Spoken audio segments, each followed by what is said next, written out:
Another day of struggle for the rescue in Somalia as American troops prepare to move in. And feuding Somali warlords tell Dan Rather they will cooperate with the U.S. forces.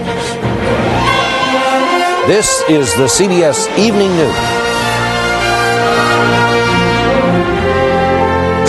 And this is Bob Schieffer reporting. Good evening. The United Nations ordered relief workers to leave two of the towns that have been hardest hit by Somalia's famine today because they said roving gunmen are simply making the areas too dangerous. But there was at least one bit of encouraging news. In separate interviews, leaders of the warring factions told Dan Rather they will cooperate with American troops when they arrive. For that and the rest of the news in Somalia, we go to Dan, who's reporting tonight from Mogadishu. Good evening, Bob. Things are still tense here, dangerous, and many people are still dying from gunshot wounds, disease, and starvation. Something new has entered the picture, and that is expectations. There's a sort of eerie feeling of everyone waiting now to see when the U.S. Marines arrive and what they do when they get here. What extraordinary thing happened today for the first time in more than a month? An effort was made to move some of the food out of the port just a short distance from here, food that in effect has been held hostage for ransom by the warring bandits that circle around here with all their guns.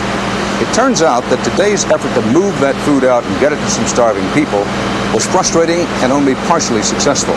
Alan Pizzey was there.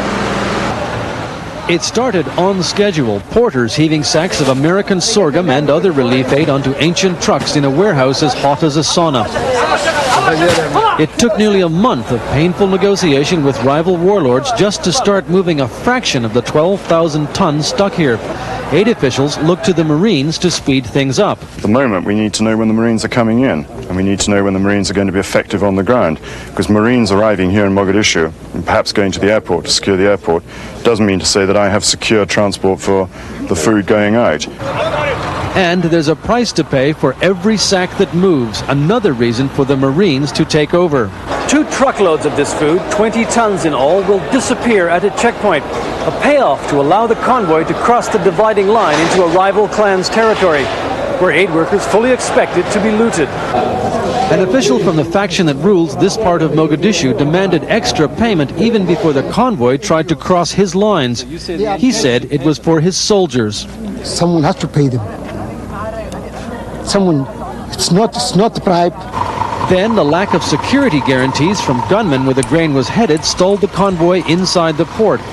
And when nobody was looking, looters tried to make off with a sack of American sorghum. They made it about 50 yards and had to haul it back where it came from. I took it because I was hungry, the man said. He's still hungry and maybe a little sore. A few miles north, a French aid group has found its own way around security and looting problems.